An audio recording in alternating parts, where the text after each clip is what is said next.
Hello बच्चों। तो जैसा कि हम आप लोग के लिए फिर एक नया वीडियो लेके आए हैं। जैसा कि आप लोगों ने देखा कि हम अपने प्रीवियस वीडियो में गोल्डन रूल के बारे में डिस्कस किए हैं। गोल्डन रूल 3 अकाउंट पे था, पर्सनल अकाउंट, रियल अकाउंट और नॉमिनल अकाउंट के ऊपर। और नॉमिनल अकाउंट में एक्सपेंसेज, लॉसेज, इनकम, गेन ये वर्ड आया था। तो इसी वर्ड को थोड़ा क्लियर करने के लिए हम स्पेशली उसी टॉपिक पे कि एक्सपेंस क्या है, लॉस क्या है, इनकम क्या है और गेन क्या है, उस टॉपिक को लेकर आए हैं आप लोगों के लिए। एक्सपेंस का मीनिंग है कि it's represent the cost of goods and services used और consumed in the process of earning revenue during a particular accounting period. यानी कह रहा है कि एक्सपेंस रिप्रेजेंट करता है किसी भी सामान के कॉस्ट को, गुड्स के कॉस्ट को या सर्विसेज के कॉस्ट को जो कि हम यूज करते हैं या कंज्यूम करते हैं इन the process of earning revenue, in the process of earning revenue. और ये हम करते क्यों हैं? तो रेवेन्यू को जनरेट करने के लिए। यानी हमने किसी को एक्सपेंस किया, किसी को दिया। जैसे मान लीजिए कि एक वर्कर है मेरे पास, उस वर्कर को हम अपने पास रखे, मेरे पास वो काम किया, काम करने के बाद एक महीना जब हम उससे काम लिए, उसके बाद उसको सैलरी दी। इसका मतलब क्या है? उसके द्वारा हमने पहले सर्विस लिया और सर्विस के बदले हमने उसको पेमेंट किया। तो ये हमारा जो पेमेंट है ये हमारे लिए एक्सपेंस होगा। यानी एक्सपेंस का मतलब है कि अगर कोई पेमेंट हम करते हैं तो उसके बदले या तो हम गुड्स ले लें या तो हम सर्विस ले लें, तो उसको बोला जाता है, उस पेमेंट को बोला जाता है कि ये मेरा एक्सपेंस है। यानी ये जो हम कर रहे हैं ये मेरा एक्सपेंस है। लॉस के पॉइंट ऑफ व्यू में अगर हम आते हैं कि लॉस किसको कहते हैं, तो नेक्स्ट टॉपिक है losses. Loss is an excess of expenses over revenue. यानी हमने जितना रेवेन्यू जनरेट किया उससे ज्यादा हमने एक्सपेंस कर दिया। यानी एग्जांपल के तौर पर अगर हम बात करें कि हमने जितना, मान लेते हैं कि हमने रेवेन्यू जनरेट किया 500 और हम इस रेवेन्यू जनरेट करने के लिए एक्सपेंस कर चुके थे अभी तक 800।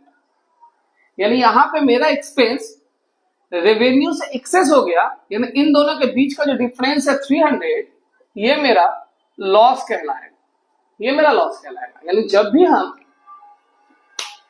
यानी टोटल बात समझिए, जब भी हम रेवेन्यू जनरेट करने के लिए एक्सपेंस ज्यादा कर दे, यानी रेवेन्यू से ज्यादा मेरा एक्सपेंस हो जाए, रेवेन्यू से ज्यादा मेरा एक्सपेंस हो जाए, तो जो एक्सेस पोर्शन होता है मेरा वो लॉस कहलाता है।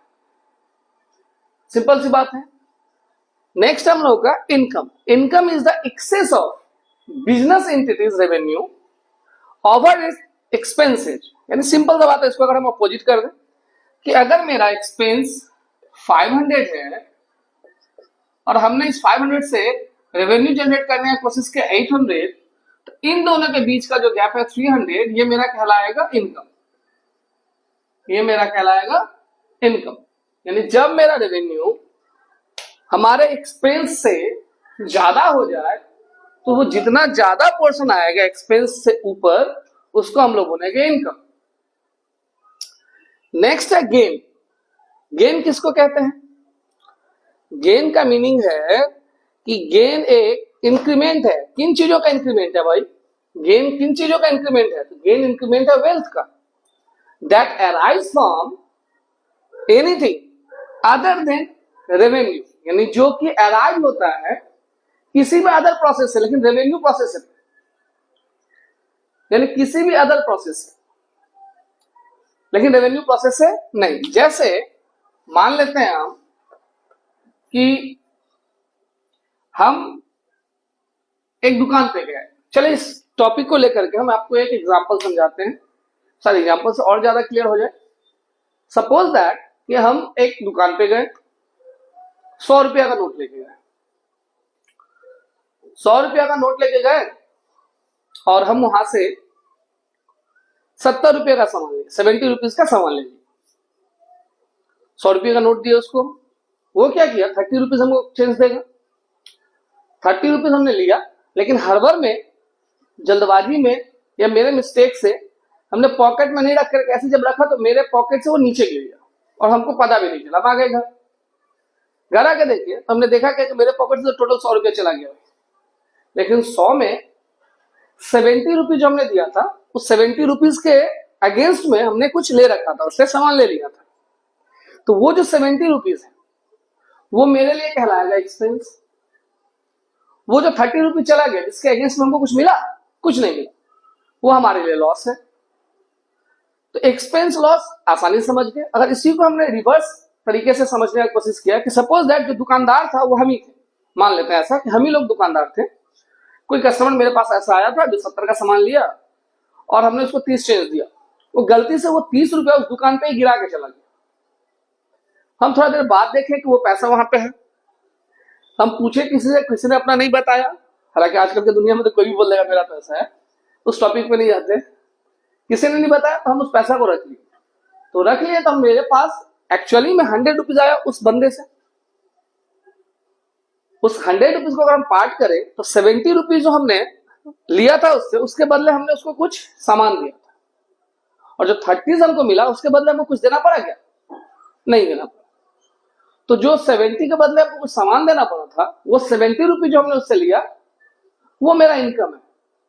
लेकिन जो 30 रुपीज हमको मिला उसके बदले हमको कुछ भी नहीं देना पड़ा, तो वो मेरा गेन है। तो इस तरह से हम समझ सकते हैं कि एक्सपेंस क्या है, लॉस क्या है, इनकम क्या है और गेन क्या है। तो आते हैं हम कि चलिए एक्सपेंस ठीक है सर, लॉस ठीक है, समझ में आया, इनकम आया, गेन आया। अब हम थोड़ा सा आ जाते हैं टॉपिक कि लॉस को, ये जो लॉस है ये जो एक्सपेंस है, इन लोगों का पार्ट है। तो आज थोड़ा लंबा वीडियो हो जाएगा, इसलिए हम एक लॉस के पार्ट को समझाते हैं। ये बड़ा ही काम का चीज है। लॉस दो पार्ट में डिवाइडेड है। एक है नॉर्मल लॉस और दूसरा है एबनॉर्मल लॉस। एक है नॉर्मल लॉस और दूसरा है एबनॉर्मल लॉस। तो आते हैं लॉस की तरफ कि लॉस तो दो है, एक है नॉर्मल लॉस और दूसरा एबनॉर्मल लॉस। ये नॉर्मल लॉस क्या होता है और ये एबनॉर्मल लॉस क्या होता है? नॉर्मल लॉस का मतलब है कि जिस लॉस को हम लोग चाह के भी रोक ना पाए, जो कि नेचुरली है, होना ही है, नहीं रोक सकते हैं, वो मेरा क्या है? Normal loss.